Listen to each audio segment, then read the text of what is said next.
Beleza? Gravando e vamos começar. Pessoal, boa noite. Meu nome é Felipe Alavassi.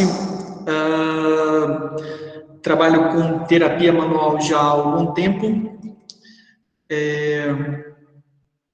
O Britão, você não consegue ir aprovando mesmo? Que vai começar a entrar um monte de gente aqui. Eu acho que eu consegui aprovar na sua aula. Não, não consigo. Você conseguiu aprovar porque você estava no mesmo canal, porque a minha Ah, aula é? eu dei pelo seu canal, Entendi. Tá, entendeu? tá, beleza. Então, bora lá. Vamos lá, pessoal. Meu nome é Felipe Lavassi, sou professor aqui do Instituto Físio, faço parte do corpo docente para trabalhar com a pós-graduação de osteopatia e alguns outros cursos também a gente está fazendo as parcerias. Sou professor já há algum tempo da Faculdade Inspirar, na pós-graduação de quiropraxia, o qual eu sou responsável por esse módulo, que é o módulo SOT, Sacro Occipital Technique. É o método de Janet, ou, melhor dizendo, é o trabalho crânio sacral. Né? A intenção desse módulo com vocês é conseguir levar vocês para uma outra dimensão, levar vocês para um outro patamar de pensamento, onde, através daquela introdução sobre a osteopatia, vocês tiveram uma correlação e um entendimento de que o corpo não é simplesmente um ombro, uma lombar, uma torácica, um joelho, e sim é uma unidade. Desjardins vem para confirmar isso, Desjardins vem para mostrar para vocês o quanto é importante a gente pensar de forma global e pensar de forma que nos leve ao entendimento. Peraí, deixa assim por enquanto. Que nos leve ao entendimento que o corpo é uma unidade. Vocês precisam entender que o pensamento de um osteopata ele precisa ser transformado e moldado para que você consiga entender que o corpo apresenta falhas a distâncias e alterações à distância. SOT, terapia sacro-occipital, é a terapia onde você vai conseguir abordar alterações lombares, alterações na torácica, alterações na região da cabeça, sem pensar na cabeça, na torácica, na lombar. Desjardins falava muito de que o sacro e o occipulso são os núcleos do nosso corpo, são as bases do nosso corpo.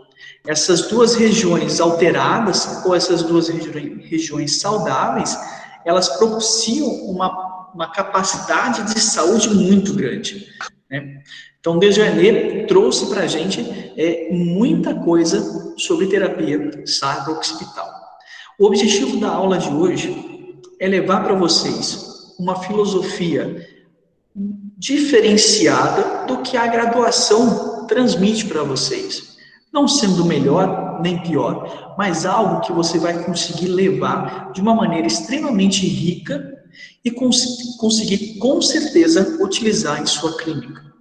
Nós não temos a pretensão de fazer com que você consiga aplicar com esse workshop de 2 horas a técnica de Desjardins, tá? Mas temos a pretensão que você entenda a importância de pensar como uma globalidade e que você consiga perceber a real importância dos ossos do crânio, da dura mater, do líquido céfalo-raquidiano, da biotensegridade e do sistema lombo-sacral.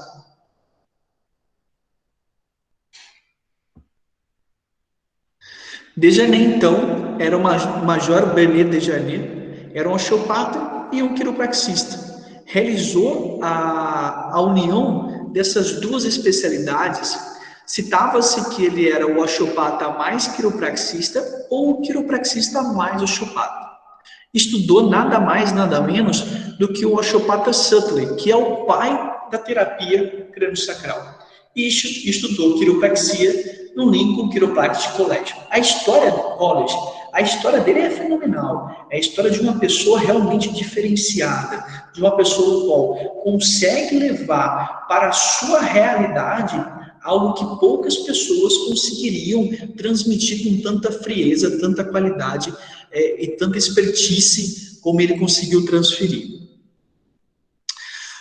Desjardins nasceu 23 de dezembro de 99 em Nebraska. Durante sua formação escolar, almejava seguir a carreira de engenheiro mecânico. Obteve, assim, experiências de engenharia. Foi onde aí ele começou a pensar de forma diferente. O pensamento dele de forma matemática, de forma mecânica, faz com que em um momento da vida dele, da formação dele, ele consiga levar toda essa qualidade de um engenheiro, de exatas, de mecânica, de análise matemática do todo, de tudo como um todo, para o corpo humano. Em 1918, mudou-se para Detroit para trabalhar na indústria automobilística. Deteve um acidente muito forte, com severas lesões. Foi onde ele descobriu a osteopatia para se tratar. Na região onde ele morava, a osteopatia nem quiropraxia eram graduações, né? Era necessário ser fisioterapeuta.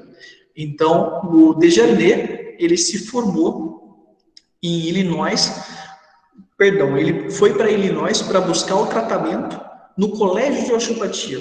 Inspirado pela sua melhora, inscreveu-se na formação em osteopatia. Então, como eu estava dizendo, lá não tinha necessidade de ser fisioterapeuta para ser osteopata. Ele simplesmente ingressou no colégio de osteopatia, que eu acho que era 4 ou 5 anos na época, e estudou, tornou-se amigo do grande Sutley, o inovador da moderna terapia crânio-sacral. Em 92, ele muda-se para Nebraska, ainda sofrendo de grandes problemas na coluna, e conheceu um estudante de quiropraxia, o qual lhe convenceu sobre o tratamento através da quiropraxia. Ficou tão impressionado que decidiu ingressar na Nebraska College of Chiropractic, onde ele teve contato nada mais nada menos com De Palmer, que é um dos fundadores da quiropraxia. Então esse cara, o Desjardins, ele simplesmente estudou com os maiores fundadores das duas escolas no mundo. Ele estudou com Sutley e estudou com De Palmer. Então não tinha como ele ser menos do que ele se tornou. Não tinha como ele ser menos do que ele conseguiu almejar, né? Ele estudou e trabalhou com expoentes da quiropraxia mundial. Dr. Dwyer, Dr. Carver, Dr. Palmer foram praticamente os fundadores da quiropraxia. Palmer foi aluno de Steele. Vocês lembram que o professor Brito, na aula passada, falou muito de Steele, que é o fundador da osteopatia? Palmer foi aluno de Steele, se formou em osteopatia e buscou um novo caminho, aonde ele fundou a escola Palmer Chiropractic College.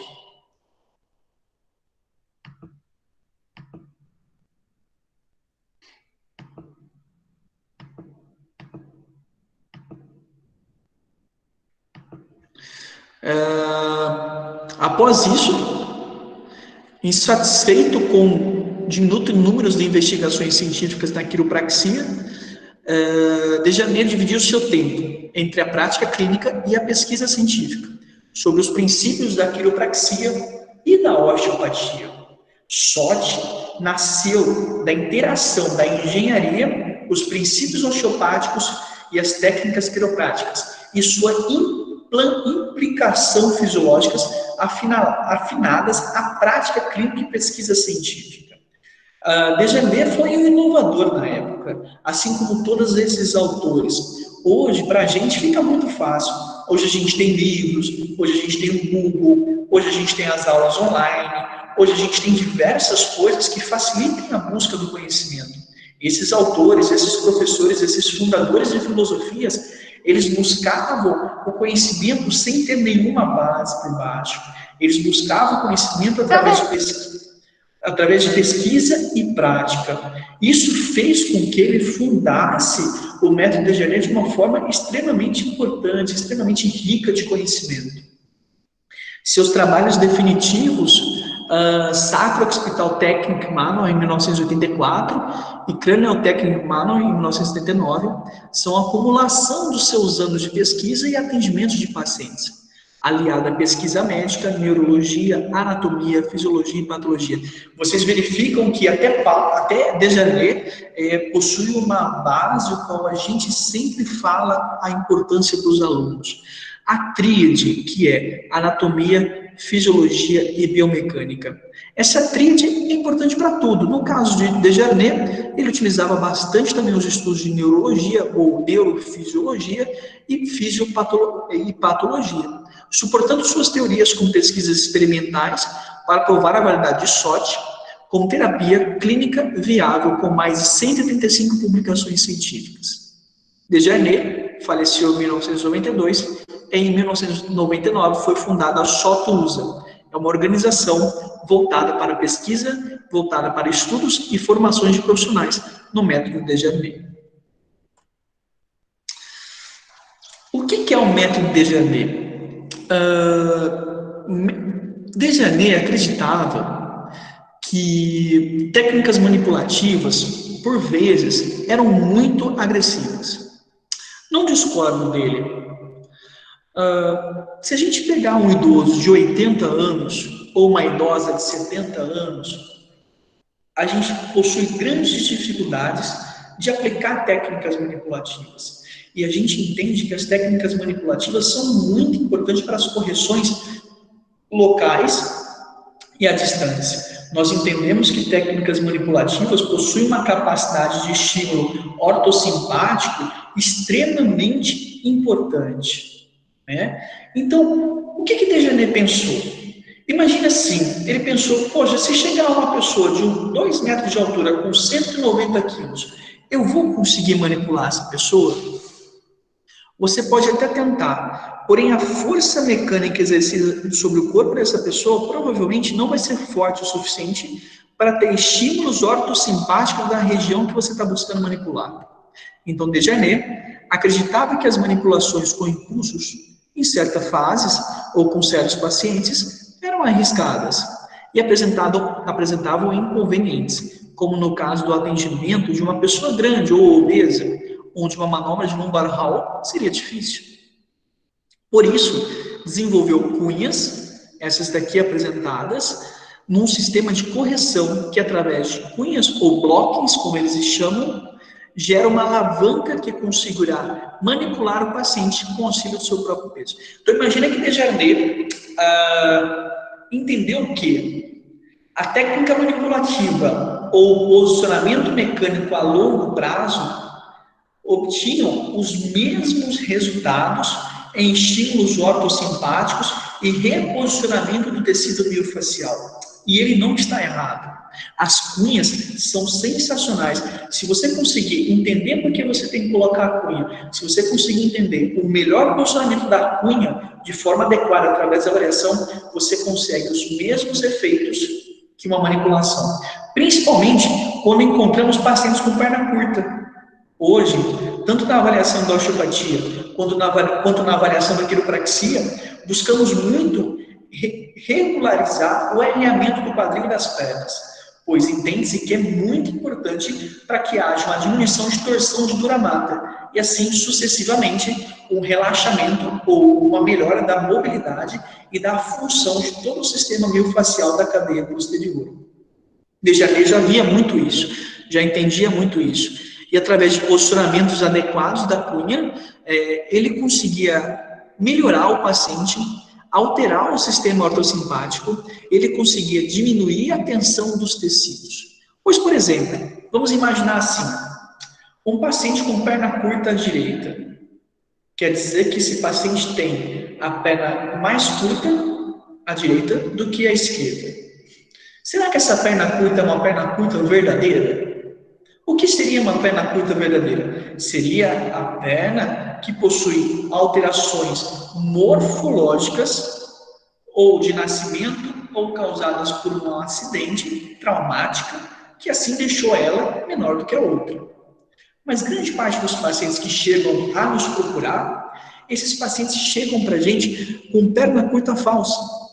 É aquela perna curta causada por estímulos simpático-tônicos no sistema miofascial. Como, por exemplo, é muito comum encontrarmos um ilíaco por exemplo, no caso direito, rodado para trás. Quando o ilíaco direito roda para trás, a tendência é que a perna curta seja a direita. Mas o que fez esse ilíaco rodar para trás? São componentes osteomusculares, são componentes miofaciais. Então, se a gente entrar com técnicas adequadas para a diminuição da tensão miofacial, a tendência é que a médio prazo, esse ilíaco ele retorne em sua posição neutra e a perna se normalize. É o que Desjarnais pensava. Ao colocar a cunha embaixo, por exemplo, da espinha ilíaca posto-superior, do lado direito, que é da perna curta, e colocar uma outra cunha do lado contralateral, sobre o pubis, ele torcia o sacro e o ilíaco, forçando com que o ilíaco que estava posterior fosse para frente. Mas não é só colocar a cunha. A cunha deveria permanecer ali por um período mais longo, deveria se avaliar se não tinha alterações de torção lombar, alterações de torções de occipulso, alterações de torções de esfenoide. E assim tratar tudo sucessivamente. O mais importante, você conseguia tratar esse paciente sem técnicas manipulativas. Quantos alunos de quiropraxia ou de osteopatia possuem dificuldades em manipular? Quantos pacientes hoje já passaram por vocês e possuem medo de ser manipulados? É um achado isso. A utilização das cunhas é uma chave para que a gente possa trabalhar nesse ponto, onde nós temos pacientes com dificuldades de serem manipulados ou pacientes que a gente não consegue manipular por causa do seu tamanho, por causa de alguma patologia de base, por causa de alguma alteração. Desjarnais acreditava que o sacro é o centro de gravidade do corpo. A chave da coluna era a pelve. Ele entendia que o sacro não tem como ter um trabalho de forma individual. O sacro vai estar diretamente ligado e conectado. Felipe, tem gente pedindo para entrar. Tô mandando no óculos. Vou permitir aqui. Nossa, um monte.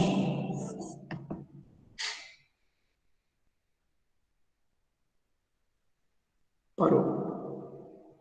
Me chame, me avisem, tá? Beleza?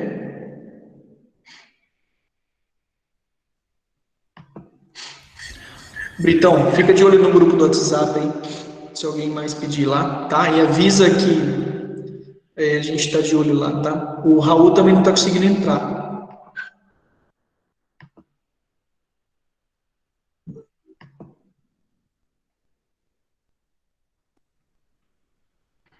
Beleza, bora lá continuar. Então, Desjarnais acreditava, pessoal, que o sacro e o ilíaco era a base do nosso corpo.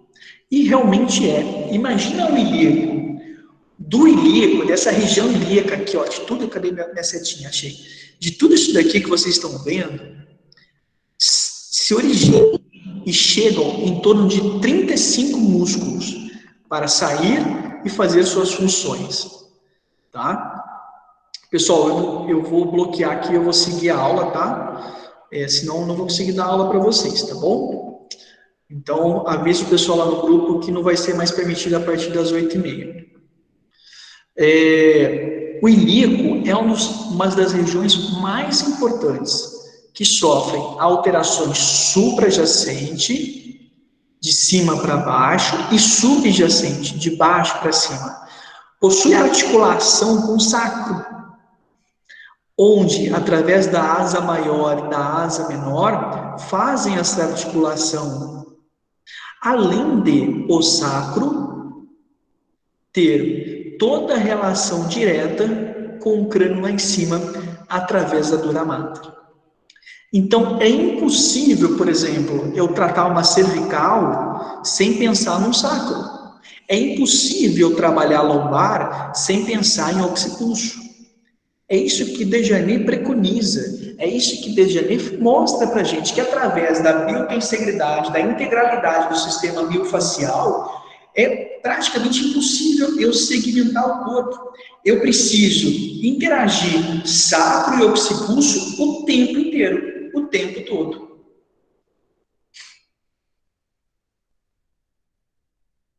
Aqui mostra, Desjarnais estudou a relação que existe entre a subluxação do sacro e das cervicais. Observou que o tratamento sobre a perna curta corrigia a subluxação do occipital. E o encurtamento da perna longa alterava também a mecânica cranial e cervical e vice-versa. SOT consistirá essencialmente em devolver a liberdade mecânica pélvica ao sistema côndilo-occipito-atloide. Eu quero que vocês me vejam. Imagina assim, pessoal. Imagina que o nosso corpo, ele não consegue ser segmentado. Nosso corpo, ele não consegue ser separado, principalmente desses dois pontos. Principalmente do sacro e do occipulso. Entre esses dois pontos tem tudo, praticamente tudo. Adiantando um negócio aqui, por exemplo, Desjarnais é dividido em categorias. A CAT 2, que a gente chama, é uma CAT que tem envolvimento de DTM, disfunções temporomandibulares. E as disfunções temporomandibulares só são alteradas, você só tem aumento simpático tônico desses músculos devido à torção de sacro, à torção de base de occipulso, que leva a uma alteração mecânica miofacial das faces cervicais profundas, médias e superficiais. Então, é impossível a gente pensar em algum momento que a gente consegue tratar um segmento do corpo sem pensar, sem visualizar, eu não estou mostrando slides aqui, ó, sem visualizar o corpo como um todo, tá? É impossível a gente tratar uma cefaleia tensional, uma hérnia de disco lombar, uma sacroileite, uma pubalgia, uma dor interescapular, sem pensar o corpo como um todo. E Desjarnais viu isso há 50, 60 anos atrás, onde ele conseguiu verificar que o corpo é interligado por completo, que o corpo ele não consegue ser desconectado. É impressionante. Pessoal, eu não estou com a aula, eu estou voltando à aula agora, tá? Pronto, voltei à aula. E tudo isso só é respondido através da tensegridade. Nós não conseguimos responder tudo que Desjarnais criou, tudo que Desjarnais desenvolveu, sem entendermos o que é tensegridade, sem buscarmos entender quais conexões nosso corpo possui, por que ele possui essas conexões e como essas conexões são desenvolvidas. Desjarnais já via isso há muito tempo. Desjarnais já verificava que o nosso corpo é ligado por inteiro, interligado de forma interdependente. Nossos sistemas funcionam de forma independente, porém, cada ação gera uma reação, cada movimento gera um bloqueio, cada bloqueio gera uma sobrecarga. Isso só é explicado através da teoria da tensegridade. Desjarnais só conseguiu ver isso naquela época porque ele já tinha uma formação básica de engenharia mecânica, onde na engenharia eles estudam muito a relação de força, pressão e compressão para gerar estabilidade. Segundo Richard Fuller, que é um engenheiro, a tensegridade é uma propriedade presente em objetos cujos componentes usam a tração e a compressão de forma combinada, o que proporciona estabilidade e resistência, assegurando a integridade global. Então, vocês observam que a teoria da tensegridade, ela não vem com estruturas fixas para gerar estabilidade, assim como uma pilastra de um prédio. Esses engenheiros entenderam que é possível construir estabelecimentos, é possível construir prédios, casas, barracões, usando a tração e a compressão de forma combinada, como mostra aqui essas imagens. Imagina que aqui não tem nada fixando essas estruturas, apenas esses cabos elásticos que geram tração e compressão ao mesmo tempo. Essas estruturas permanecem estáveis, sem nenhuma alteração significativa. Diante de evidências de que estruturas vivas demonstram qualidades de integridade tensional, pesquisadores estudam a ligação entre tensegridade e biologia a nível celular e anatômico. E por isso, o Dr. Steve Levin passou a utilizar o termo biotensegridade. Gente, imagina só que da engenharia, esses pesquisadores conseguiram levar para o nosso corpo e mostrar para a gente que o nosso corpo ele é estabilizado e ele possui um formato porque o sistema miofascial permite. Se o sistema miofascial não permitisse, nós não teríamos estabilidade. Então, será que nós estamos no caminho certo de nossas teorias? Será que nós estamos abordando nossos pacientes da forma correta? Devemos pensar, devemos questionar. Tensegridade, então, descreve um princípio de relações estruturais, sistemas inteiros ligados dinamicamente, de modo que as forças se traduzem imediatamente em todas as áreas. Então imagina assim, ó, se você manipular, fazer uma técnica manipulativa em C3, a força que você joga em C3, ela vai ser distribuída por todo o corpo, com a mesma potência e a mesma velocidade que você aplicou nessa região de C3. Entendo que nosso corpo é um monte de eixos tentando se estabilizar. Imagina uma trama de teia de aranha. Eu preciso ver vocês. Imagina uma trama de teia de aranha que você possui vários pontos fixos. É o nosso corpo. Nosso corpo está o tempo inteiro tentando se estabilizar. Vamos imaginar assim.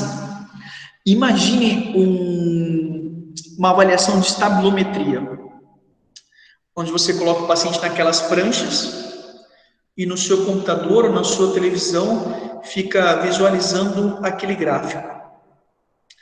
O paciente está quieto na prancha, mas o corpo do paciente está assim, ó. O tempo inteiro. Por quê? Porque aqui tem um ponto puxando, aqui tem um ponto puxando, aqui tem um ponto puxando, aqui tem um ponto puxando, aqui tem um ponto puxando.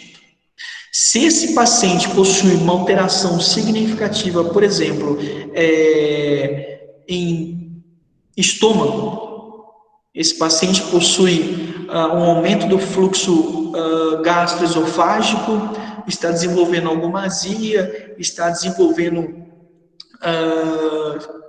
alterações estomacais importantes.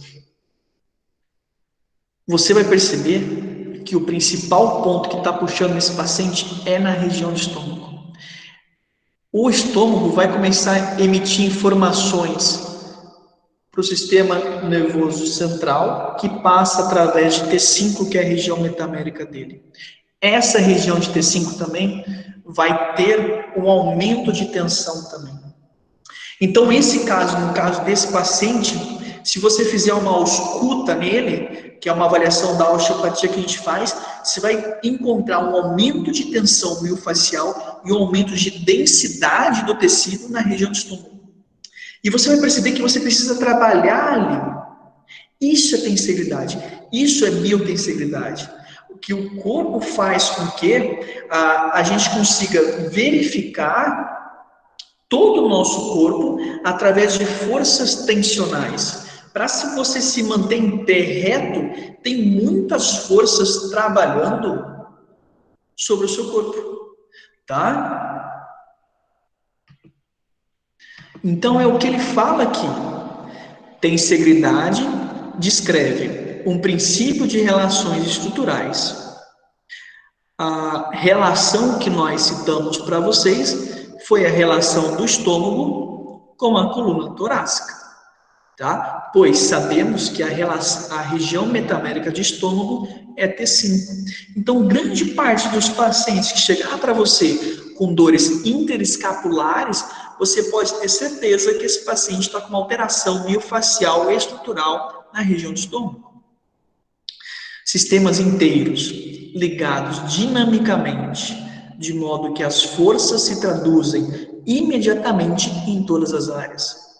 Desse modo, uma alteração será refletida no todo, já que as forças serão transferidas e distribuídas à estrutura toda. É incrível isso, é brilhante isso, é algo apaixonante você entender que o seu corpo possui capacidade de transmitir sinais de força, que ele possui capacidade de entender o que acontece no ombro, e assim por diante. Segundo Hammer, é um dos principais estudiosos e idealizadores e autores da medicina psicobiológica, ele fala que as tensões faciais podem evoluir e levam o corpo a perder a sua capacidade adaptativa fisiológica. Com o tempo, a rigidez espalha-se, criando limitação de movimento. O que vocês enxergam aqui, nessa tela preta, em verde, é o sistema miofacial. Segundo Hammer, se esse paciente, por exemplo, do estômago, não se tratar, essa tensão na região miofacial anterior do estômago dele vai gerar compensações à distância. Se não se tratar, essas compensações ficarão tão importantes que é impossível o corpo começar a gerar adaptações que curem ele. Nosso corpo, gente, vocês precisam entender que nosso corpo está constantemente sofrendo agressões. Nosso corpo está constantemente sofrendo estresse. Porém, ele possui capacidades esplêndidas de adaptação. Porém, segundo Hammer e segundo a teoria da biotentegridade, essas adaptações são limitantes. Essas adaptações são limitadas.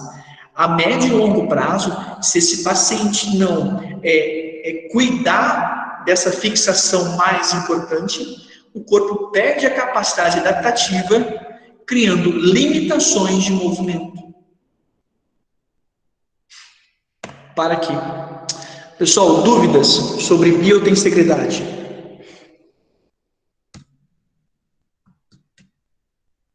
Ninguém tem dúvida? Entenderam o que é biotentegridade? Então, fechou. Então, beleza. O que eu quero que vocês entendam nessa primeira parte? Primeiro, que Desjarnais foi um entusiasta na época dele. Desjarnais estudou com um dos principais fundadores das teorias que nós estudamos hoje. Estudou com Balmer, estudou com Sutley. Desjarnais desenvolveu uma metodologia de uso de cunhas para você evitar o uso da manipulação. E esse uso de cunhas é sensacional em casos que você não consegue manipular. Desjarnais falou também que nós temos uma relação direta de sacro com occipulso, que é impossível você tratar sacro sem mexer em occipulso. É impossível você mexer em occipulso e não mexer em sacro. Desjarnais falou que quem interliga tudo isso é a dura mater. E que isso só acontece por causa da biotensibilidade, que são forças tensionais que utilizam da tração e da pressão para gerar estabilidade. Esse é o resumo desses 30 minutos iniciais. Esse é o resumo que vocês precisariam entender desses 30 minutos iniciais, tá?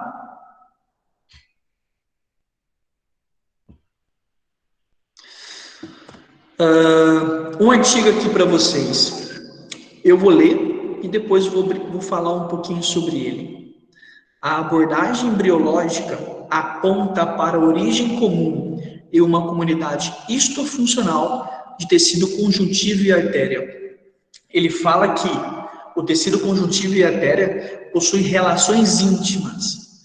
Como os órgãos, as artérias também são revestidas pela adventícia, a fáscia, e são penetradas por extensões do tecido conjuntivo no meio da comunicação e da íntima.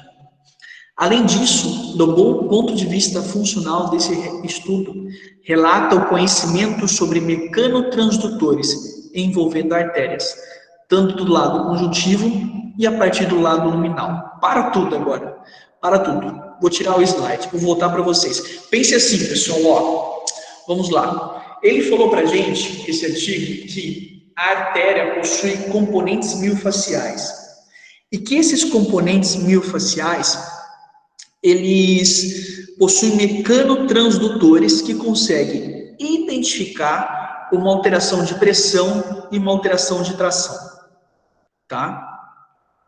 Então imagina que toda alteração de pressão e tração que você tiver no seu corpo, as suas artérias, seus vasos sanguíneos vão conseguir detectar. Vocês lembram que eu falei que todo estímulo tem uma reação?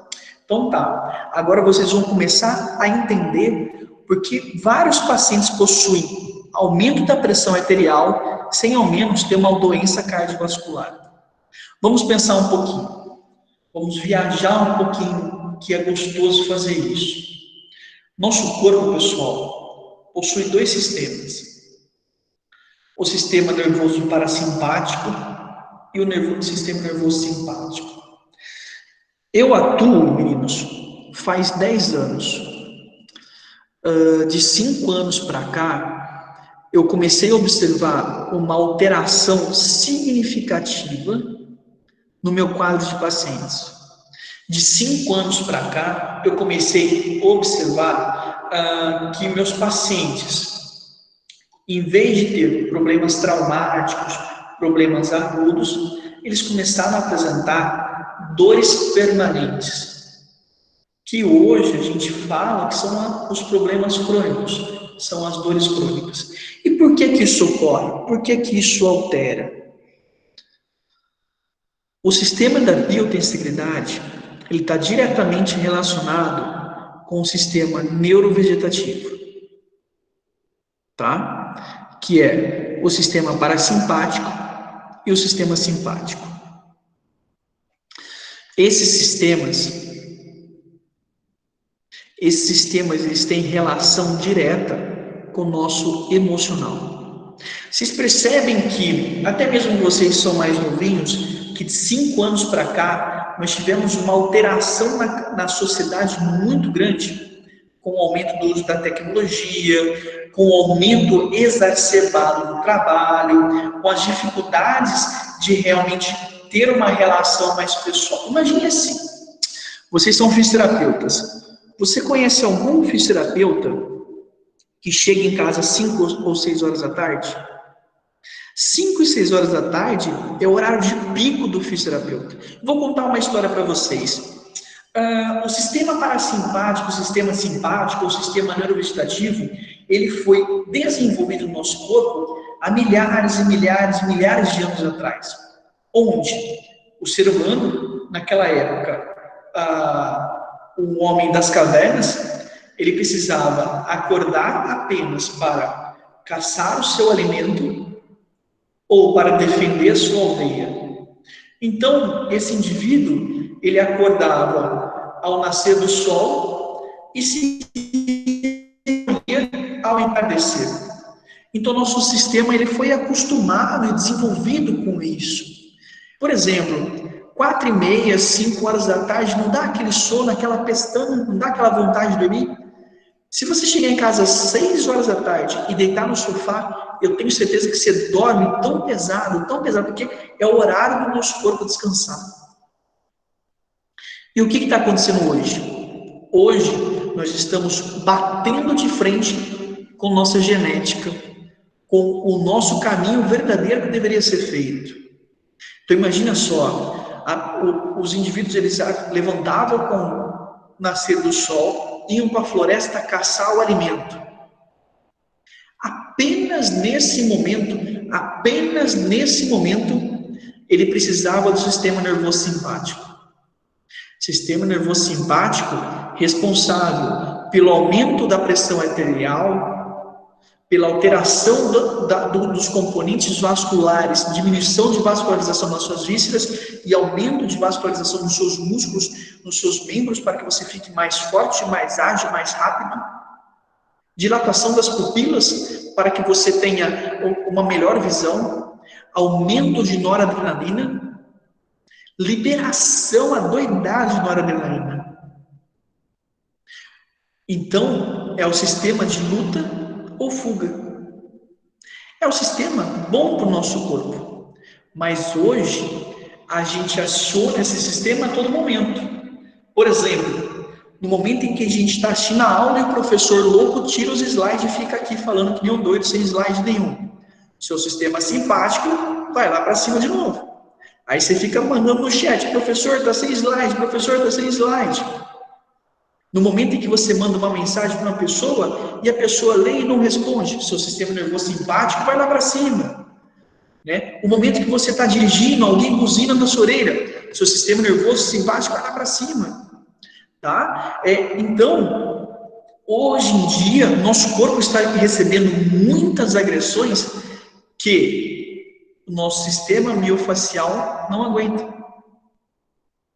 Segundo Hammer, a simpaticotonia crônica é um paciente que entrou em colapso do sistema neurovegetativo. Partindo daí, ele tem muito mais acionamento do sistema nervoso simpático, do que do parasimpático. Então, ele vai ter aumento da pressão arterial de forma contínua, vai ter vasoconstrição, vai ter alteração da capacidade respiratória. Esse paciente pode desenvolver pressão arterial alta. Ele entra com medicamento. Mal sabe ele que a alteração de pressão dele está sendo causada pela alteração do sistema nervoso central, pelo sistema neurovegetativo. Porque hoje, nosso corpo está, a grande maioria dos pacientes, rodando em simpaticotonia crônica. E esse artigo, ele fala isso.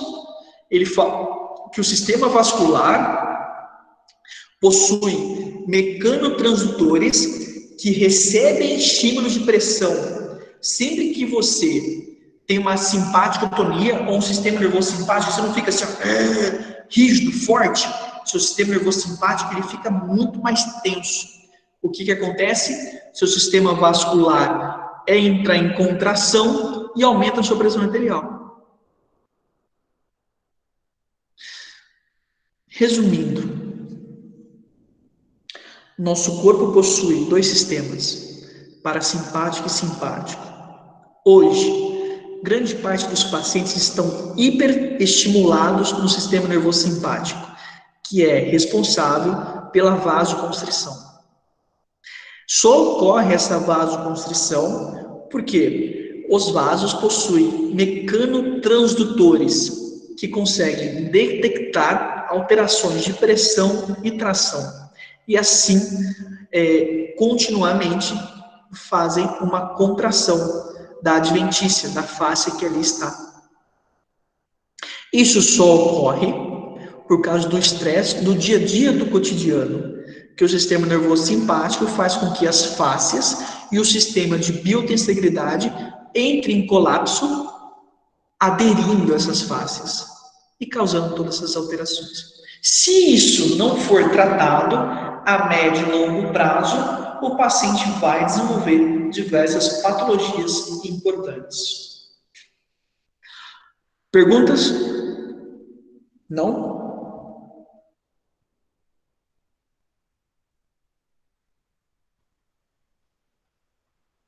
Beleza. Esse outro artigo aqui, eu vou ler um pouquinho e vou bater um papo com vocês também. Segundo esse artigo, qualquer pessoa que é hábil na área de terapia física no caso, somos nós, sabe que as propriedades mecânicas, comportamento e movimentos dos nossos corpos são tão importantes para a saúde humana como produtos químicos e genes. Pessoal, esse artigo, ele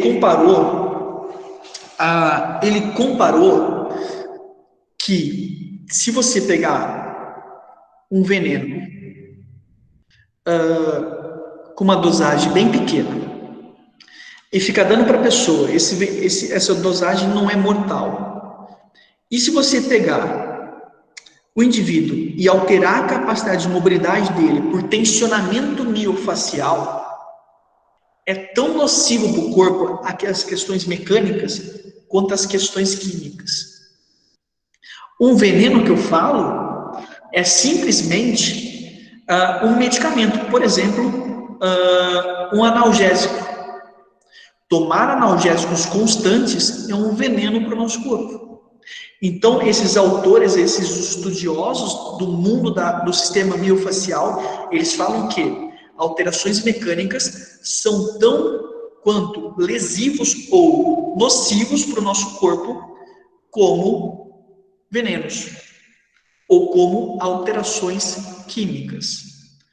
Pergunta no chat. Alimentação, dieta, pode ocorrer estimulação do sistema nervoso simpático ou parasimpático? João Dantas. João, eu não entendo muito de alimentação, mas nós sabemos que temos alimentos funcionais e alimentos disfuncionais. Alimentos que estimulam o sistema nervoso autônomo, pois eles possuem a capacidade de imunorregulação ou imunodepressão. Não sei quais são esses alimentos, não quero me aprofundar nisso porque não tenho conhecimento para isso, mas sim, os alimentos possuem grande importância na sua saúde funcional, tá? É possível tratar pacientes hipertensos com manobras faciais? Carol Xavier. Você nunca vai poder falar que eu faço tratamento para hipertensão arterial com técnicas manuais. Não tem nenhum estudo que comprove isso, ok? Porém, nós já sabemos que técnicas parasimpáticas, como por exemplo, você aprenderia no curso de SWOT, você consegue regular o sistema neurovegetativo. Um exemplo dessas técnicas é a técnica do quarto ventrículo. É quando você faz bombeamentos no quarto ventrículo. Essa técnica, ela leva a estímulos parasimpáticos, conseguindo diminuir a pressão arterial, sim. Já tem alguns estudos que medem a pressão arterial antes e depois do tratamento da terapia crânio-sacral. Assim você consegue melhorar a pressão arterial. Verificou-se que, após o tratamento de forma aguda, no período de 24 horas a 72 horas, a pressão arterial basal desses pacientes havia diminuído. Porém, eu não estou falando, pois não tem nenhuma comprovação que eu consiga tratar pacientes hipertensos apenas com técnicas miofaciais ou técnicas parasimpáticas ou técnicas sacrocraniais ou técnicas crânio-sacrais, tudo bem? Mas sim, já tem alguns artigos relacionando essas técnicas à diminuição de pressão arterial basal de forma aguda, tá bom? Tem mais uma pergunta, depois dessa pergunta eu volto para a aula. Técnicas faciais são capazes de reduzir a produção de cortisol? Hugo, eu não li nenhum artigo sobre isso ainda, mas se a gente entender que o cortisol aumenta em momentos de estresse, nós estamos com uma simpaticotonia, e as técnicas manuais produzem uma diminuição da simpaticotonia, a gente consegue subentender ou sugerir que a diminuição do estresse através das técnicas parasimpáticas podem levar a um reequilíbrio da produção de cortisol. Tudo bem? Pacientes estressados, pacientes com processos depressivos, ansiosos, eles possuem uma alteração hormonal importantíssima, aumentando o cortisol de forma significativa e abaixando, por exemplo, testosterona de forma significativa. Aonde você vai ver homens de meia idade com perda de massa muscular muito grande, com diminuição da capacidade com diminuição da capacidade do libido e assim por diante, tá?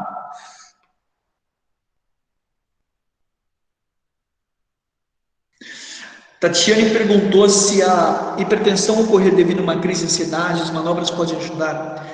É muito difícil, Tatiana, a gente definir o momento exato que o corpo começou a ter pressão arterial alta. Provavelmente ele vai procurar o médico só por causa de algum colapso ou por causa de uma sensação muito forte de desconforto no peito ou de desconforto da pressão arterial mesmo. Aí o médico vai fazer os exames padrões, que é aquele controle de pressão por 24 horas, vai determinar que esse paciente está tendo pressão alta e vai medicá-lo. Através de uma avaliação do médico, muitas vezes o médico percebe que esse paciente está muito mais estressado do que realmente ele poderia estar. E muitas vezes o medicamento para diminuir a pressão arterial é um ansiolítico ou um antidepressivo. Nesse momento, se for diagnosticado isso, sim, as técnicas podem favorecer e podem contribuir para o equilíbrio do sistema neurovegetativo. Aí você tendo um equilíbrio do sistema neurovegetativo, você conseguirá, talvez, melhorar o equilíbrio do sistema basal de pressão arterial dele, tá?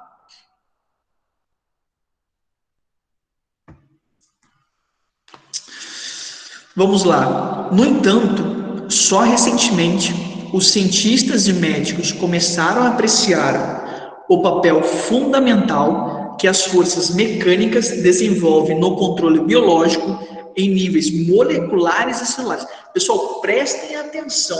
Os caras estão falando que um sistema miofascial tensionado, ele leva a alterações a níveis moleculares e celulares. Nós estávamos falando de dor no ombro, dor na coluna, dor de cabeça. Nós não estávamos falando de alterações microcelulares, de alterações de organelas. Esses caras estudiosos das faces, eles falam que o sistema de biotensibilidade é capaz de alterar nosso corpo em níveis moleculares e celulares. No caso, esse artigo fornece uma visão geral de uma palestra apresentada no primeiro Congresso Internacional de Investigação da Fáscia, que reuniu em Harvard Medical School, em Boston, dia 4 de outubro de 2007. Nessa conferência, eu, no caso, não sou eu, e sim o autor do artigo, descrevi o que aprendemos ao longo dos últimos 30 anos. Como resultado da nossa investigação, incidiu sobre os mecanismos moleculares pelas quais as células detectam forças mecânicas e a capacidade de convertê-los em alterações na bioquímica intracelular e expressão gênica, um processo chamado mecanotransdução. Olha que incrível isso. Olhem que incrível. Eles falam que nosso corpo, o sistema miofascial, é capaz de interferir a nível molecular e genético. Mas, Felipe, por que eu tenho que saber tudo isso para entender Desjarnais? Porque Desjarnais trabalha sobre isso. Ele trabalha sobre a biotensibilidade. Ele trabalha sobre a relação do sistema crânio-sacral, que é interligado pela dor amável. Então, imagina que Desjarnais pensou em sacro e occipúcio. Esses cientistas estão falando que essa torção, que essa alteração, estão falando que essa tensão miofascial leva a compensações mecânicas tão importantes que possuem alterações funcionais nas organelas intracelulares e também em alterações gênicas. Então imagina uma mitocôndria, por exemplo, que é responsável pela produção de ATP-CP. Então a gente entende que as alterações miofasciais, elas conseguem alterar a capacidade da célula de produzir ATP-CP. Querem ver outra coisa? Saiu um estudo agora em 2019 ou 2020, tratando pacientes com fibromialgia através de aplicação de cluster de LED da artéria radial. Pois eles conseguiram identificar que esses pacientes que possuíam fibromialgia possuíam deficiência na produção de energia através do ATP-CP, através das mitocôndrias. Estimulando através do cluster de LED, eles melhoravam a função da mitocôndria e assim melhoraram cerca de 80% dos pacientes a dor miofascial da fibromialgia com LED interradial.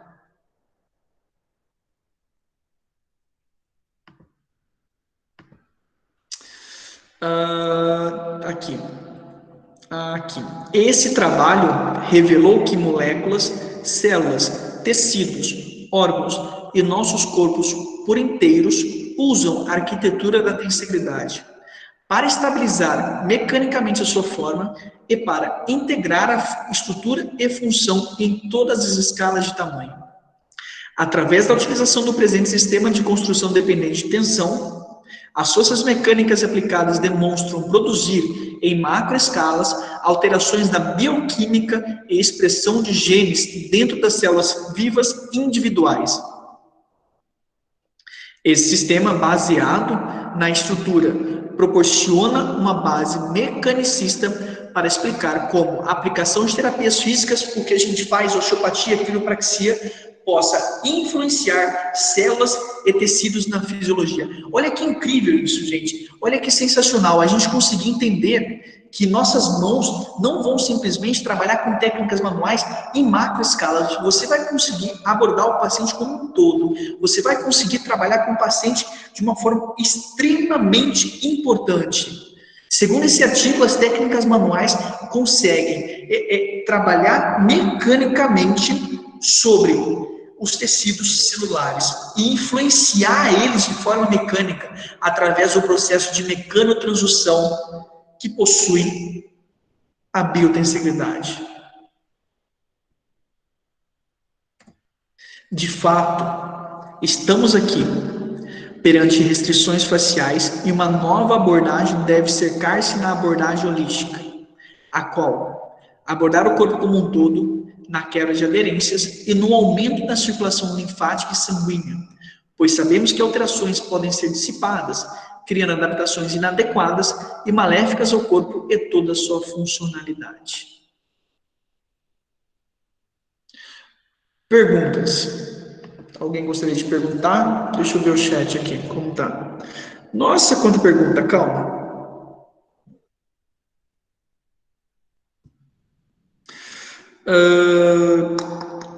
Aqui, ó.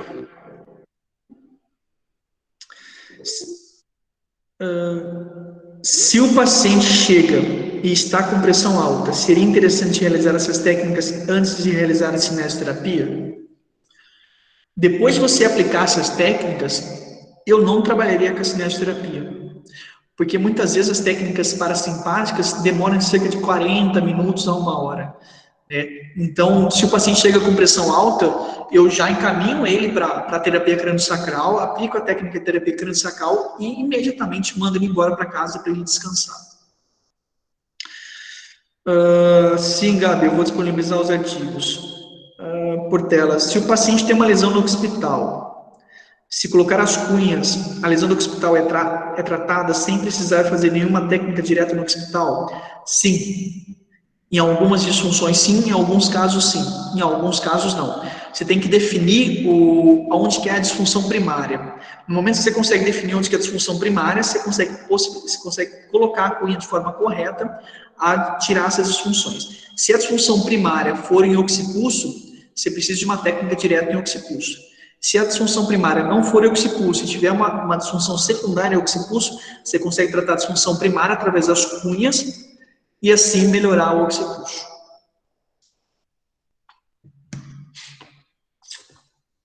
Mais alguma dúvida, pessoal? Tranquilo?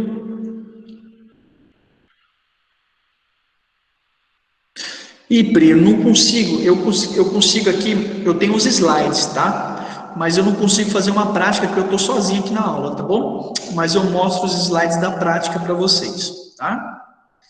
Vamos lá. Muito louco isso, é sensacional, pessoal. Imagine assim, que tudo isso ocorre junto e associado ao que nós chamamos de movimento respiratório primário. O movimento respiratório primário é um sistema único, independente do sistema cardiovascular, do sistema respiratório. O movimento respiratório primário nada mais é do que a produção do líquido céfalo-raquidiano e a distribuição desse líquido céfalo-raquidiano por toda a extensão da dura mater. Então, por exemplo, a osteopatia crânio-sacral descrita por Sutherland fundamentou-se na mobilidade dos ossos do crânio e na existência de um impulso cranial que afeta todas as regiões do corpo. Estabeleceu-se alguns princípios desses movimentos respiratórios primários, como, por exemplo, a flutuação do líquido céfalo-raquidiano. Nós sabemos que o líquido céfalo-raquidiano é produzido no quarto ventrículo. Pessoal, responde com áudio aí. Vocês conseguem ver minha setinha do mouse? Sim. Sim. Beleza. Fechou, valeu. Cadê a setinha do mouse? Setinha do mouse, aqui. O líquido céfalo-raquidiano é produzido no quarto ventrículo, através do bombeamento da região encefálica, através do sistema vascular e linfático. Esse líquido céfalo-raquidiano é distribuído por todo o corpo. Então, aqui mostra que, quando nós temos um sacro mais verticalizado, nós vamos ter um crânio em extensão. Aqui nós vemos tudo neutro. E aqui a gente horizontalizado aqui, pessoal, desculpa. Aqui nós vemos quando a gente tiver um sacro mais verticalizado, nós vamos ter um crânio em flexão. O que é crânio em flexão e crânio em extensão? Nós temos ossos ímpares e ossos pares, tudo bem? Através do movimento respiratório primário, os ossos do crânio se movimentam. Os ossos pares, por exemplo, através do movimento respiratório primário, fazem rotação externa e rotação interna. Os ossos ímpares abrem, dilatando-se superiormente e fecham-se, se encurtando inferiormente. Sempre quando há o movimento comum do movimento respiratório primário, que ocorre de 4 a 12 vezes por minuto, o crânio passa por esses 3 movimentos aqui. Cadê minha seta? Minha seta. Extensão, neutro e flexão.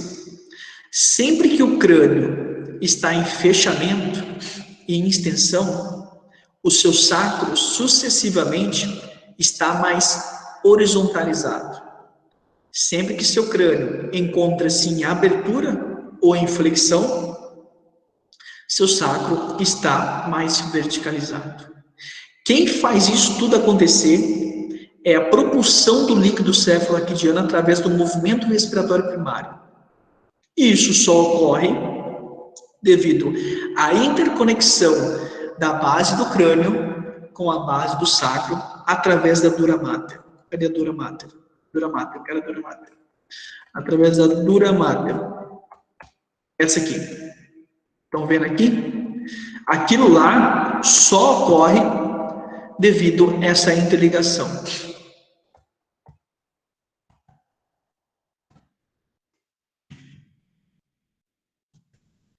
Mais ou menos assim. Crânio, tá? Estão vendo minha mão? Faz Schmitz, estão vendo minha mão? Tá. Sim. Ok? Crânio e flexão. No caso, esses são os ossos parietais, por exemplo. Eles fazem uma rotação externa. Crânio em extensão. Faz isso. Sempre que nós temos uma extensão, nosso sacro, ele torna-se automaticamente mais horizontalizado. Sempre que nós temos uma flexão, nosso sacro torna-se automaticamente mais verticalizado. Isso só ocorre devido ao componente do movimento respiratório primário, que, através da dura mater, interliga crânio e sacro. ok? Então, tudo que acontece no crânio repercute em sacro. Tudo que acontece em sacro repercute em crânio.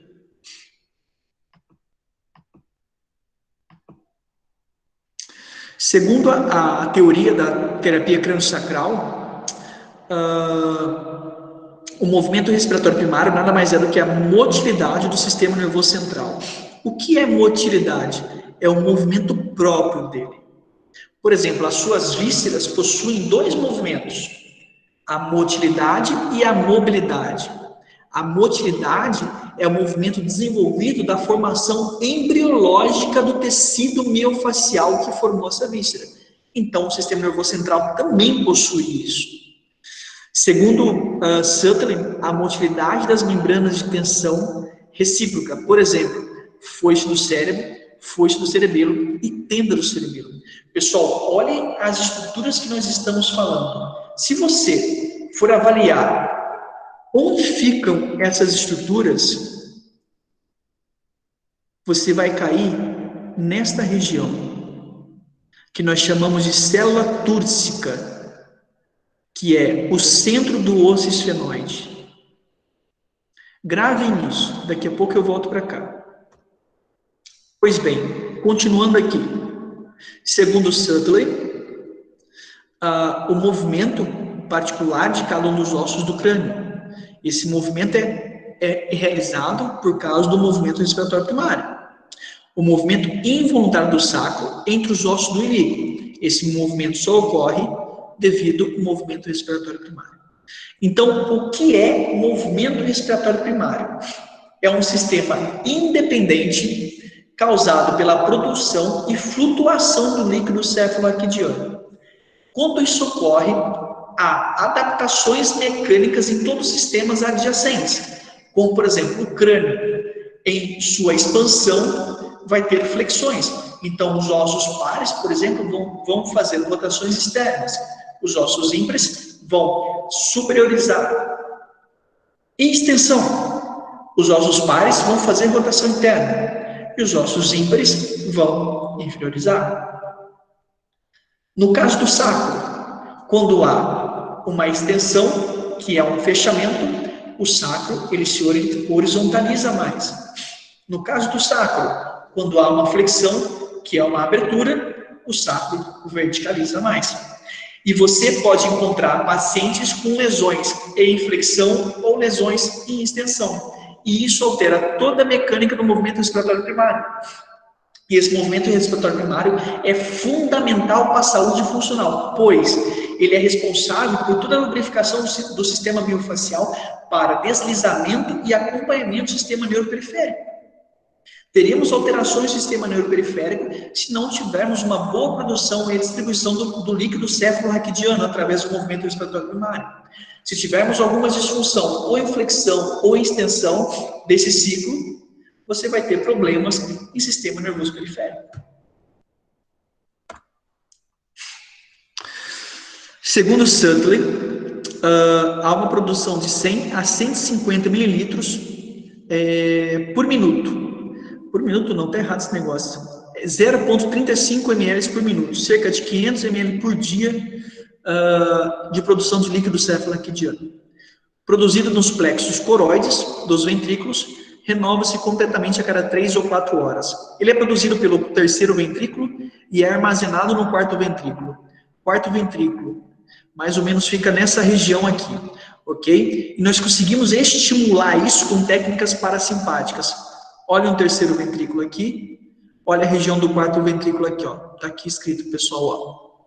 Tá bom? E essas técnicas parasimpáticas conseguem normalizar o movimento respiratório primário do paciente. Entendam, vocês estão vendo essas setinhas aqui, ó?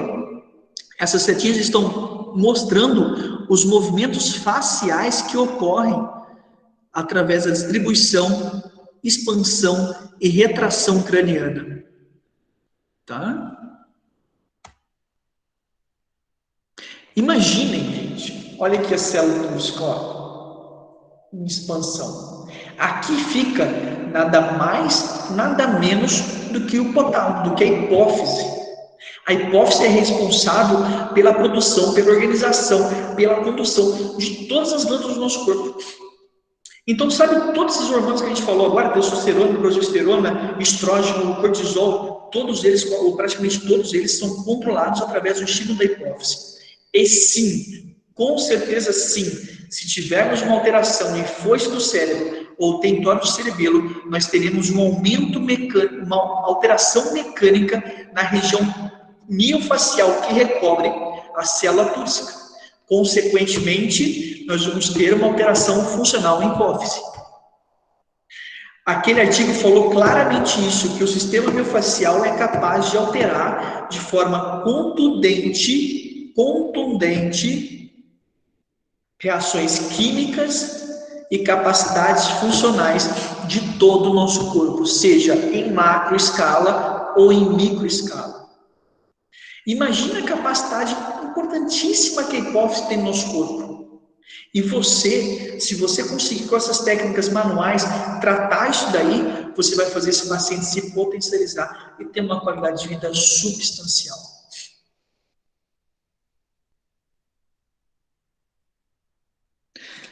Leandro Pugliese. Qual a amplitude de movimento dos ossos do crânio? A amplitude é muito pequena, Leandro. Até hoje, nós não conseguimos ter uma aferição clara, objetiva e matemática da capacidade de movimento dos ossos do crânio. Mas sim, eles se movimentam. Aqui, por exemplo, tem um artigo falando.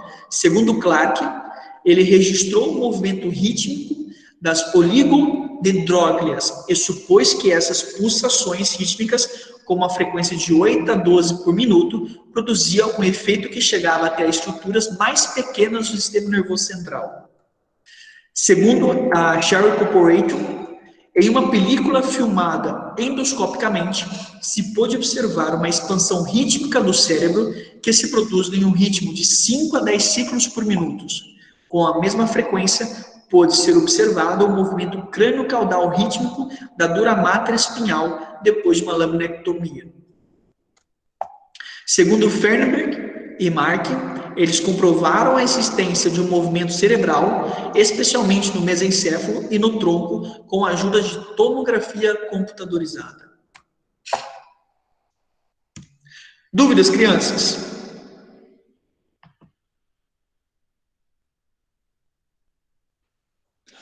Nada? Estão gostando da aula? Faz assim. Não faz assim, não. Mente para o professor. Faz assim. Isso aí, legal. Muito bom. Eu estou gostando desse rapaz aqui. Olha o Carlos Castro. Olha esse rapaz. Na rede, de boa. Você está bem aí, meu amigo. Pessoal, é um pouco complexo mesmo, né? Mas isso é sistema crânio-sacral. Para a gente entender sistema crânio-sacral, a gente tem que entender biotensegridade, a gente tem que entender movimento respiratório primário. Para a gente aplicar Desjardins, não é só colocar as cunhas. A aplicação de Desjardins não é só colocar as cunhas. A gente tem que criar uma relação clínica, criar uma cadeia lesional para que possamos realmente entender o que está acontecendo no nosso corpo. E dessa maneira, de forma contundente, tratar o nosso paciente. Resumindo para vocês, movimento respiratório primário. Esse movimento rítmico involuntário envolve a dilatação e contração dos ventrículos cerebrais, o que, por sua vez, influencia a atividade circulatória do líquido cefalo-raquidiano, que tem efeitos sobre a aracnoide, as membranas rígidas e membranas de tensão recíproca. Afeta a mobilidade da articulação basilar. O canal espinhal move-se de cima para baixo a velocidade de movimento do cérebro e do líquido cefalo-raquidiano. É também sincronizada com o ciclo cardíaco. Durante as sístoles são preenchidos e aumento da pressão intracraniana. Ao contrário, ocorre durante a diástole. O cérebro atua como uma bomba pulsátil para oscilações volumétricas do sangue e do líquido cefalo-raquidiano em sua circulação. Isso daqui, ó, é o movimento respiratório primário, onde nós temos a extensão, a flexão, temos uma zona neutra, onde para-se tudo, volta a extensão e a flexão. Esse movimento ele ocorre em ciclos. Então é como se, por exemplo, ele fizesse uma extensão para uma flexão para uma extensão. Isso é extensão, zona neutra, flexão, zona neutra. É assim que ocorre o movimento respiratório primário.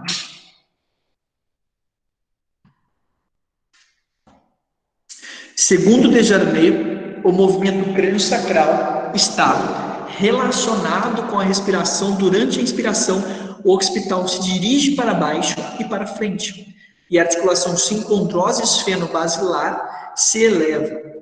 Durante a expiração, se produz o contrário. O sacro se move sinergicamente com o occipital. O sacro influencia o crânio através da ação do sincronismo esfenobasilar e do occipital. Este movimento é realizado por meio da dura mater, que se insere no crânio, na borda superior de C1, C2, C3 e no sacro. Então entendo, pessoal, olha esse desenho sensacional. Tudo que eu falei para vocês agora, ele resumiu aqui no textinho dele, que as alterações cranianas, os ossos cranianos, possuem alteração no sacro. No caso, ele citou aqui, ó, a articulação esfenobasilar. O que é a articulação esfenobasilar? É do occipulso com o osso esfenoide.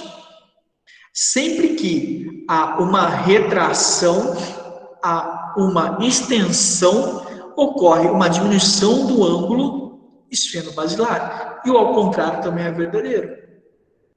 Olhem essas setas aqui.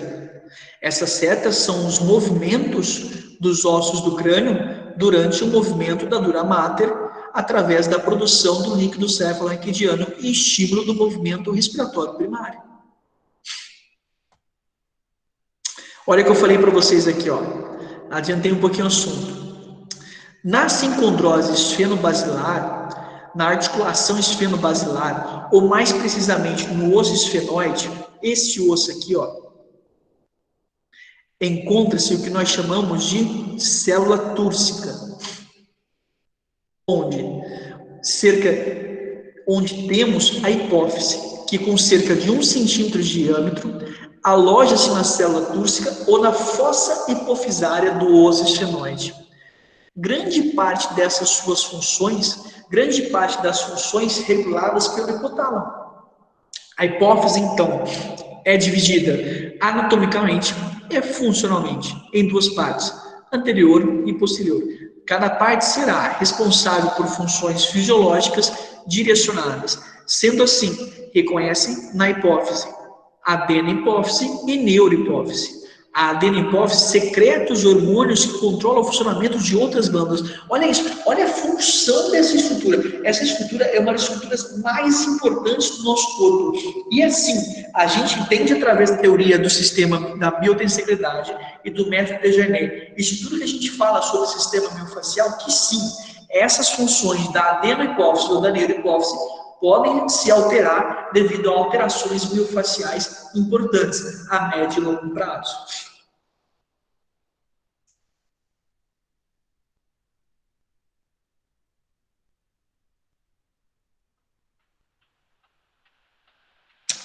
O Pri, você perguntou aqui sobre o movimento do crânio, né? Sim, são as suturas, como o Renan disse.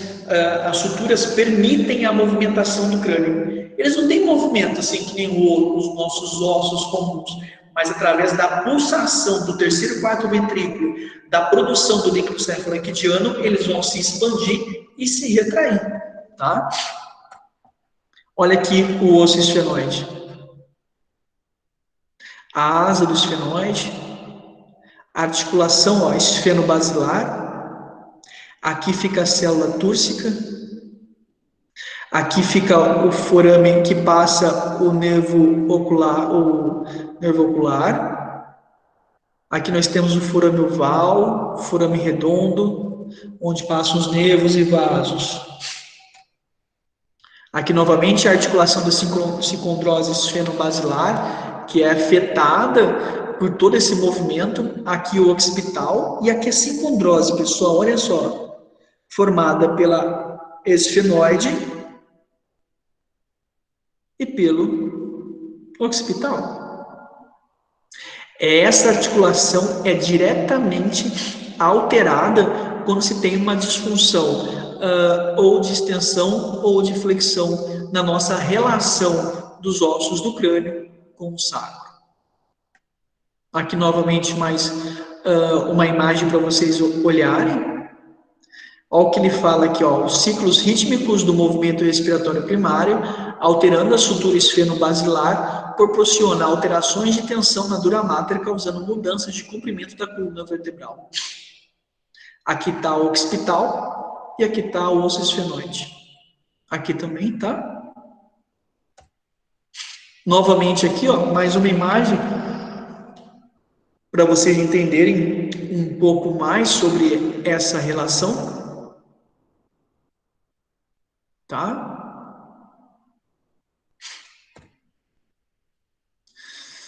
Olha um textinho legal aqui. O sacro e o occipital estão relacionados através da dura mater. Um transtorno no sacro influenciará diretamente sobre o occipital e vice-versa. Portanto, uma fixação sacral terá repercussões sobre a mecânica da coluna, mas também sobre a mecânica craniana. E, ao contrário, uma alteração mecânica cranial terá implicações sobre a coluna e o sacro.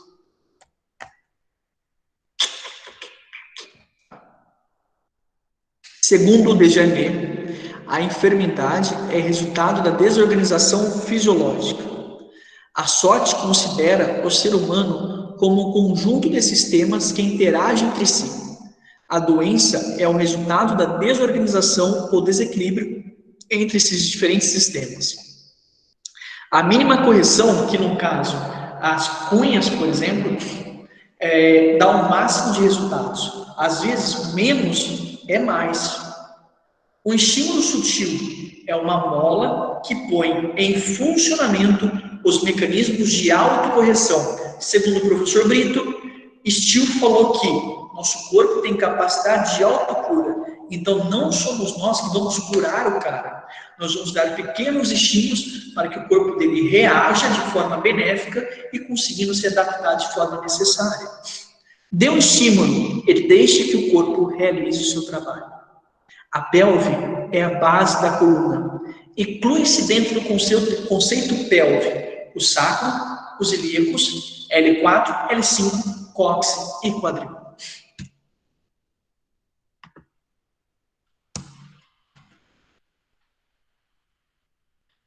Bate-papo, pessoal. Dúvidas? Felipe, eu tenho uma dúvida. Diga, Gabriel. A gente aprende que o movimento respiratório primário ele independe da respiração. Né? Ele não necessita da respiração para acontecer. Mas a gente sabe, como o Desjarnais, tem um slide sobre o que você falou, que o Desjarnais, ele correlaciona, ele fala que o movimento respiratório primário tem relação com a respiração, o movimento do crânio tem relação com a respiração. Como que acontece? Ele não fala que tem relação, tá? Ele tenta explicar que o movimento respiratório primário, ele vai ocorrer provavelmente no mesmo momento da diástole e da sístole, tá? Eles não são dependentes, eles são interdependentes, mas grande parte das sístoles possui uma preferência não, mas mais ocorrências de determinado movimento no movimento respiratório primário. E a diástole também é o contrário. O movimento respiratório primário é independente do sistema circulatório e sistema respiratório. Se você tiver o aumento da frequência cardíaca, você não vai ter o aumento do movimento respiratório primário. Se você tiver a diminuição da frequência cardíaca, você não vai ter a diminuição do movimento respiratório primário. Se você tiver o aumento da frequência respiratória, você não vai ter alguma alteração do movimento respiratório primário. E ao contrário também é verdadeiro. Desjarnais, ele supõe que a sístole e a diástole estejam envolvidas em determinadas posições. de extensão e flexão. Mas isso, ao longo do tempo, a gente percebeu-se que não é assim, que o movimento é independente desses outros dois sistemas. Tá? A gente percebe algumas correlações, como, por exemplo, o paciente com autismo, ele possui um movimento respiratório mais acelerado. Um paciente em coma, ele possui um movimento respiratório primário mais calmo. Né? Isso a gente pode correlacionar com o sistema nervoso central e, às vezes, interligar com o sistema circulatório ou sistema respiratório. Tudo bem? Perfeito, beleza. Entendi. Valeu. Perguntas?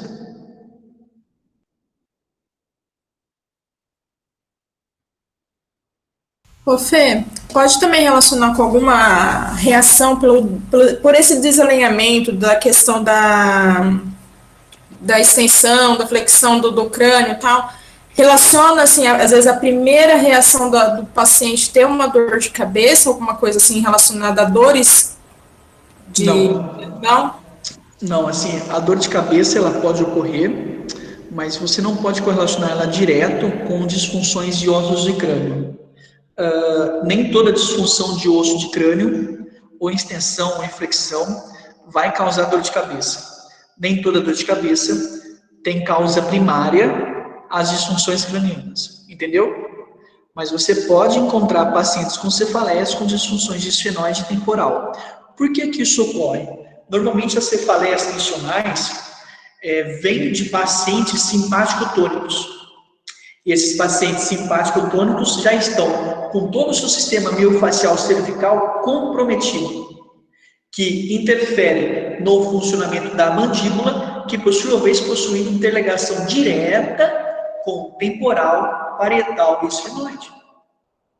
Tá? Então, pacientes com cefaleias a médio e longo prazo, eles podem estar com disfunções de ossos de crânio, mas a causa primária não são as disfunções de ossos de crânio, e sim as alterações miofaciais causadas pela simpaticotonia crônica.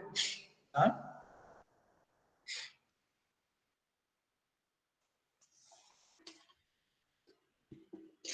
Eita!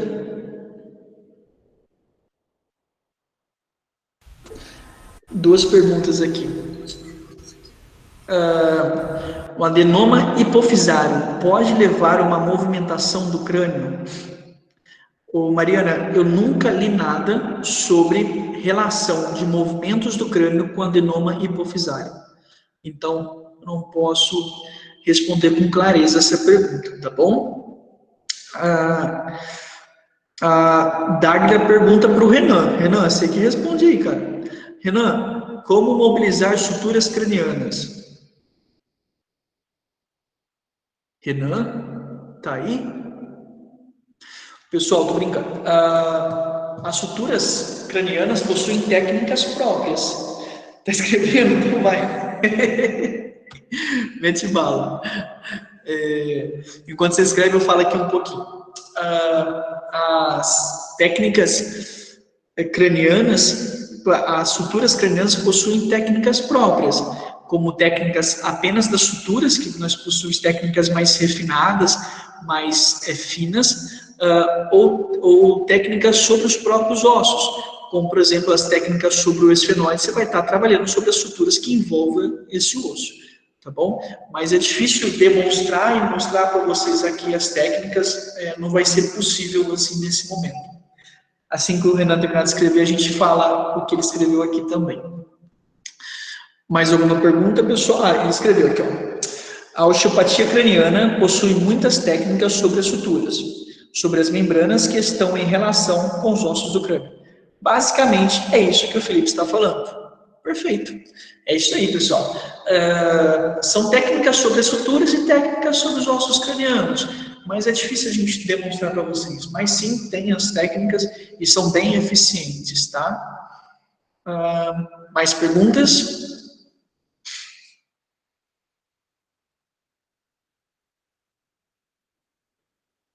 Perfeito, meu amigo. Existem técnicas diretas, técnicas indiretas e técnicas energéticas. Bem colocado. Se esses movimentos são tão pequenos, como que você consegue sentir e avaliar de forma confiável, para assim fazer as técnicas? Leandro, nós temos dificuldade na comprovação desses movimentos através de didáticas atuais e através de mecânicas atuais de estudos, tudo bem? É possível você sentir esses movimentos do crânio através das avaliações do sistema nervoso, através da avaliação do sistema miofascial, através das auscultas e através do posicionamento das mãos sobre o crânio, tá? É por isso que a osteopatia ela é dividida didaticamente em 3 períodos, onde o primeiro período você vai fazer osteopatia estrutural, segundo período você vai partir para a osteopatia visceral, terceiro período você vai ir para a osteopatia craniana, onde até lá, depois de alguns anos de estudo, você vai conseguir, através da sua manualidade, através da sua capacidade de percepção palpatória, identificar posicionamentos e movimentos dos ossos do crânio. Tá? Eu não consigo te responder de forma exata como que a gente consegue fazer isso, mas é possível que com treinamento e através do aumento da sua capacidade de manualidade, você consegue diferir uma disfunção disfenóide, por exemplo, em lateralidade, uma disfunção disfenóide em torção, uma disfunção de temporal, alterações de movimento de suturas, alterações do movimento respiratório primário, quando ele está mais em extensão ou mais em flexão, e assim por diante. Tá bom? Ixi, várias perguntas, calma, vamos lá. João Dantas. Interessante o movimento respiratório primário. Felipe, na sua experiência clínica, como você pensa na forma de tratar uma dor lombar crônica? Mesmo realizando uma boa avaliação anamnese, inicia por músculo, nervo, víscera, crânio? Ou o que você acha mais conveniente? O mais importante para mim, João, é a avaliação. Na avaliação, eu vou conseguir definir as red flags ou as yellow flags, conseguir definir se esse paciente está com uma dor somatoemocional, se ele está com uma dor estrutural, se ele está com uma dor devido a uma alteração mecânica de estabilização ou uma dor com envolvimento estrutural de mobilidade. Eu consigo definir através da avaliação se esse paciente precisa entrar para um trabalho primário de organização mecânica através de técnicas manuais e depois partir para exercícios de estabilização e mobilidade. Então, a minha melhor técnica é a minha avaliação. Através da avaliação, eu consigo determinar protocolo e prognóstico e a melhor forma de iniciar um tratamento de paciente com dor crônica. E paciente com dor crônica, nós temos que entrar com educação à dor. Tem vários questionários bem interessantes, como questionário de depressão, questionário de catastrofização, questionário de cinésio... Cinesiofobia, que vai ajudar você a conduzir o seu protocolo e o seu prognóstico. Kenzo, já aconteceu de não conseguir sentir esses movimentos em algum paciente? Claro, meu amigo, é óbvio. Imagina que para você tratar terapia crânio-sacral, você precisa se concentrar, cara. Você precisa entrar no seu tratamento, você precisa estar ali de corpo e mente, você precisa realmente entender a sistematização e a filosofia desse tratamento. Tá? Então, sim, principalmente na minha fase inicial de formado em osteopatia, eu tinha as minhas dificuldades. Uma cabeça maior, uma cabeça menor, um paciente que queria ficar conversando, um paciente que ficava se movimentando e minha mão ainda pouco treinada.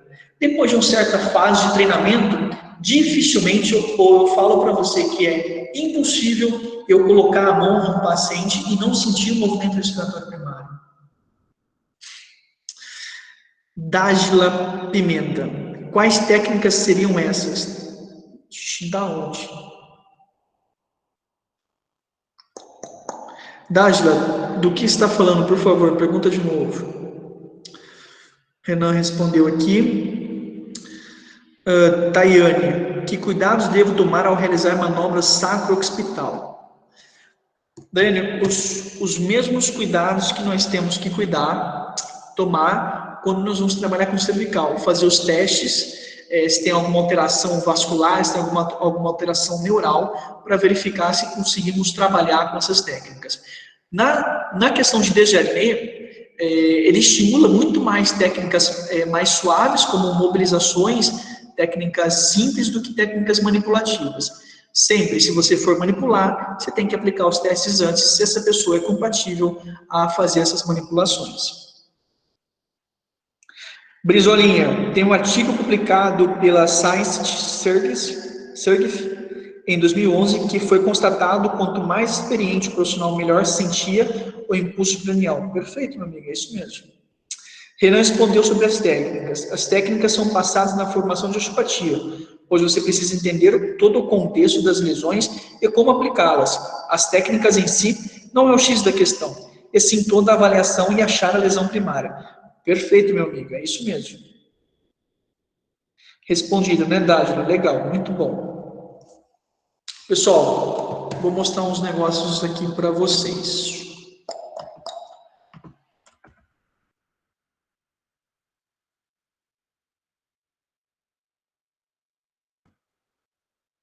Ó, esse aqui é um exemplo. Vocês estão vendo aqui? Peraí.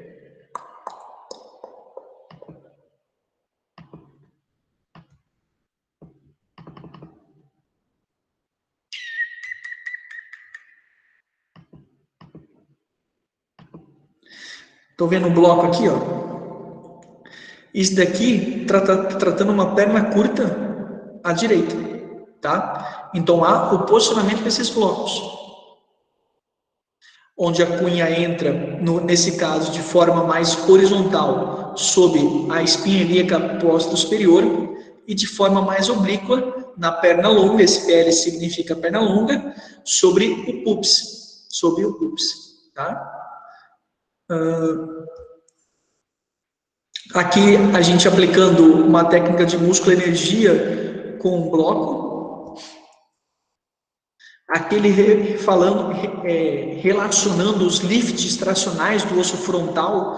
Isso aqui é uma técnica, Dágila, ó. Lift do osso frontal, tá? Cadê mais técnica aqui? Deixa eu ver se eu acho. Aqui, ó, novamente, ó, mais uma técnica com as cunhas, ó. Aqui é uma técnica de solta, correção junto com as cunhas. Deixa eu ver se as técnicas cranianas estão aqui. Aqui a gente fala um pouquinho das técnicas cranianas, mas a gente acho que não tem foto. Mas a gente trabalha bastante com técnicas temporais, técnicas de trabalho sobre o esfenoide.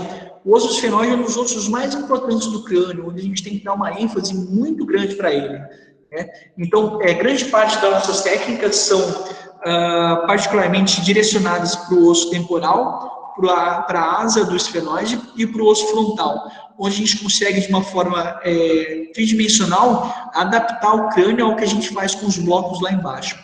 A técnica com os blocos da Desjardins é sensacional. Normalmente o paciente chega muito estressado, você vai lá, coloca os blocos, vai para a crânio, começa a trabalhar as técnicas cranianas e o paciente sai zeradíssimo da sessão. Zeradíssimo. Essa técnica é muito boa, a Start Step. É uma técnica de manualidade de base de crânio, onde você faz lateralidades, inclinações e rotações. Essa técnica é uma técnica indireta para você tratar alterações de occipúcio. Beleza, chega de técnica. Volto para a aula. Me pergunta aqui, ó. Quanto tempo em média que você deixa as cunhas? A Desjardins orienta a deixar de 15 a 20 minutos. Se caso as cunhas não resolverem, você vai lá, dá uma olhada e coloca. Mas ao você colocar a cunha, a perna curta já fica do mesmo tamanho. Mas se você tirar a cunha, ela volta. Então você tem que deixá-la por um tempo maior, de cerca de 15 a 20 minutos. Pessoal, perguntas? Nada mais?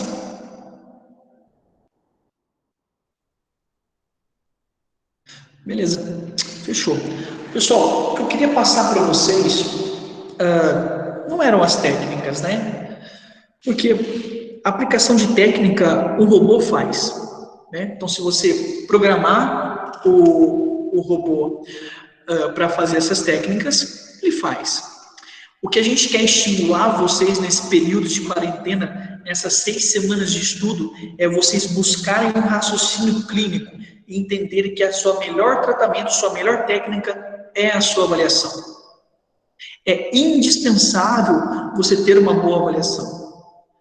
É isso o objetivo.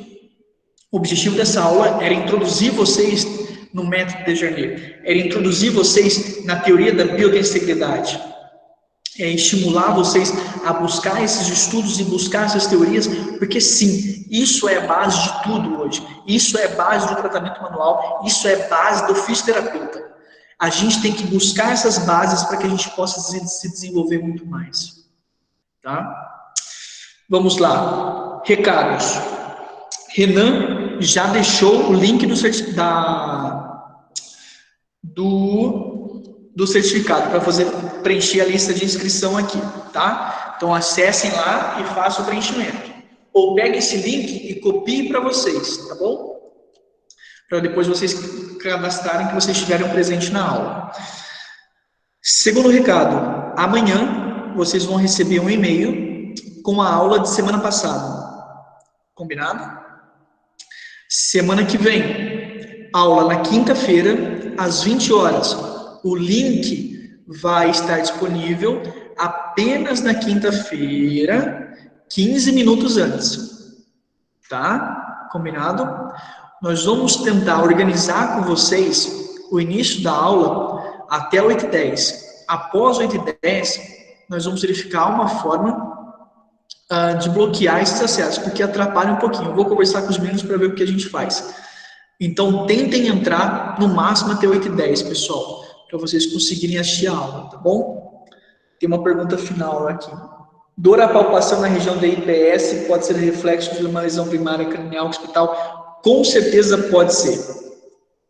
Com certeza pode ser, mas aí a gente tem que identificar. Só identifica através da avaliação. Lindos queridos, eu vou parar a apresentação. Chega de apresentação. Quero agora que todo mundo ligue o vídeo. Quero ver todo mundo. Liga o vídeo, pessoal. Boa, galera. Olha o Renan aí. Galera, legal. Muito bom, muito bom, muito bom. Tá faltando gente ligar o vídeo aí. Tá faltando 2 ligar o vídeo. Cadê o Gabriel? Boa, galera. Legal. Falem comigo, fala, oi professor, eu quero ouvir vocês, galera, eu quero ouvir, cara, é muito ruim a aula assim, muito ruim. Tamo junto, galera. E aí, Felipe, beleza? Boa, meninas, muito bem. Eu quero que todos façam o seguinte agora, tira um print da tela dessa aula sensacional, que eu achei minha aula maravilhosa, foi boa, né, Renan? Foi boa, né? Foi boa? Não, fala que foi boa, beleza, foi boa. Tira um print. Eu já tirei o print.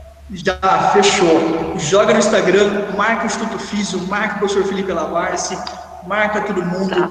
Vamos levar isso para os seus amigos. Entendo que o nosso objetivo aqui agora com vocês, pessoal, é fazer com que vocês nessa quarentena não percam o foco, não percam a continuidade, não percam o entusiasmo.